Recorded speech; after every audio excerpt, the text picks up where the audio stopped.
Here's more wrestling news for May 26, 2021. And your headlines for this afternoon include Finn Balor will be back on the main roster. Next opponent revealed. WWE called out for lack of focus on good entrance music. Vince McMahon claims Shawn Michaels owes his life to Triple H. He accidentally knocked me out twice. Former WWE star on his matches with the Ultimate Warrior. AEW changing time slots again next week. Jason Jordan promotion backstage, and more. We're starting this video with WWE, and with the company planning multiple main roster call-ups, a main roster return of Finn Balor seems imminent, especially after he said he'd like to return for a more successful run. Balor's time in NXT has only improved his chances of succeeding as a main event star on the main roster, which bodes well for his future in WWE. Wade Keller from Pro Wrestling Torch reports that WWE is planning to book a main roster feud between Balor and AJ Styles, a feud that the fans and Balor himself have been wanting for quite some time.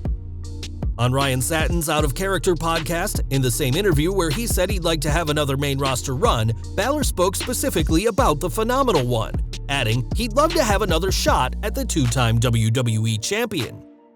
Their only meeting, in WWE at least, came at TLC 2017, when Balor's original opponent Bray Wyatt suffered an illness before the show, and the company drafted in Styles as a last-minute replacement. That match saw Balor as the Demon King topple Styles in what WWE listed as their 7th best match of the year, but the two have a history before WWE.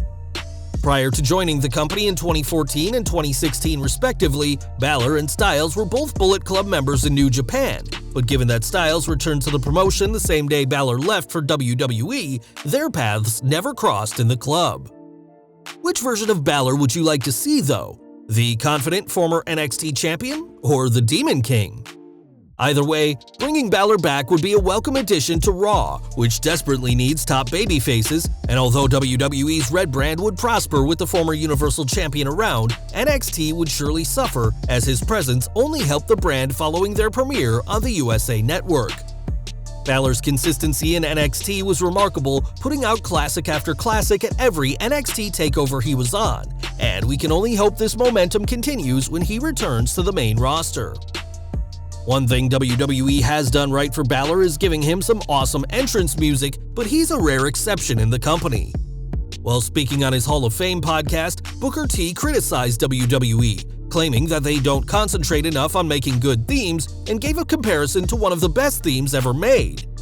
When I heard Stone Cold Steve Austin's music and the glass break, that could have been, of course, Steve Austin took it and ran with it and took it all the way to the hilt, but that entrance could have been for so many different guys. That entrance and theme probably could have got over just about every guy that had that alone. Austin's theme, like so many iconic tunes, was a Jim Johnson creation, but the company has tried to distance themselves from him, as well as his replacement, CFO $. Now WWE have their own music team creating themes for wrestlers, but with so many newer superstars struggling with underwhelming and forgettable entrance music, Booker isn't the only one who believes this is a problem WWE needs to fix. This week, WWE and A&E released their latest biography, chronicling the incredible and often controversial life of Shawn Michaels. This documentary even saw an appearance from Vince McMahon, who spoke about the Heartbreak Kid and the Clique and the rumors that he let the group do whatever they wanted. Though Vince rejected the idea that they could do anything they want, he did hint that they did have leeway not afforded to other superstars, saying, "They couldn't call any of the shots, but I listened. They had some really good ideas, really smart individually, and Shawn very smart when he was sober. Shawn had an attitude. When he drank, even more so, on top of pills, Shawn would say the wrong thing at the wrong time and he was protected in the WWE environment. But outside of that environment, Vince shakes his head." In the biography, Triple H recalled a time when Michaels was attacked outside a bar in 1995, saying, "His moment of existence was the 20 minutes in the ring every night. He wouldn't be messed up. He would go in there and kill it every night.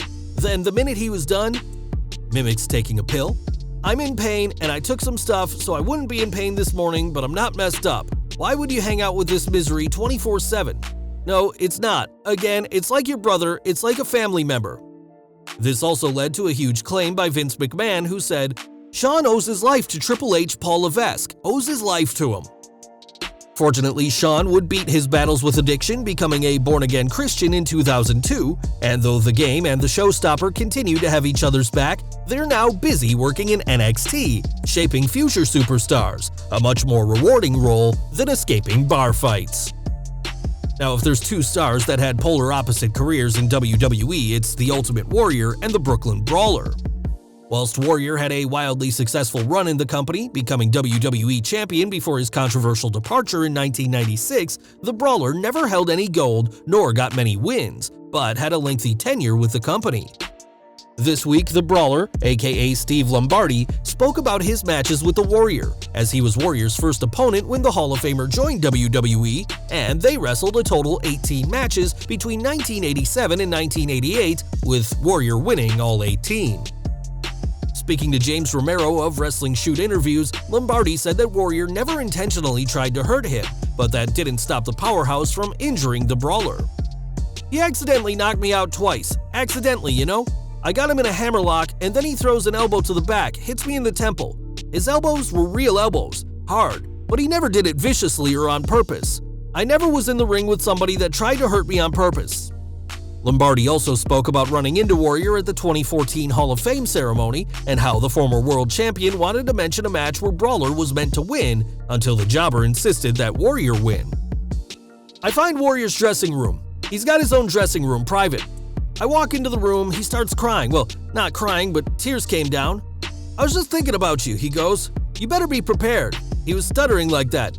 "Prepared to stand up tonight because I'm going to tell the story about how the agent said that you were going to beat me that one night to test my attitude, and you took me in a room and said, 'Change the finish.'"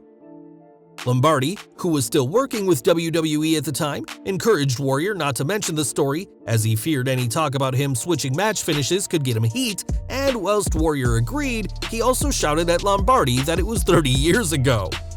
It was on Valentine's Day 1990 that the Brawler unsuccessfully challenged for Warrior's Intercontinental title, and though they fought in the ring over a dozen times, there was nothing but love between the infamous jobber and the former world champion. AEW news now, and before this Sunday's Double or Nothing, the company has one last Dynamite this week, which won't be happening tonight, but has been moved to Friday at 10 p.m. Eastern due to scheduling conflicts with the NBA playoffs. It's now been confirmed that next week's Dynamite, which was meant to air on June 2nd, has also been moved to June 4th, and this too is thanks to the NBA playoffs. AEW reportedly wants to condition fans to tune in Fridays at 10 p.m. ahead of their new show AEW Rampage, debuting on August 13th, and now the All Elite promotion will have 2 weeks to do just that. And we're ending with WWE's backstage team, and though a lot of names were fired behind the scenes this week, 2 people are very safe. It's no secret that after his career-ending injuries 3 years ago, Jason Jordan has transitioned into a backstage role, and was recently promoted to a lead producer role this year. According to PW Insider, Jordan is excelling in his new responsibilities, and he's not the only one receiving praise. John Cone, who replaced Mark Carrano as the number 2 in WWE's Talent Relations Department, working under John Laurinaitis, is said to be receiving high marks from talent and is well-liked within the company. In addition to being part of Talent Relations, Cone is a referee and has been part of WWE since 2006, and given all the praise he's been getting, we doubt we'll be hearing about him or Jordan being released for years to come.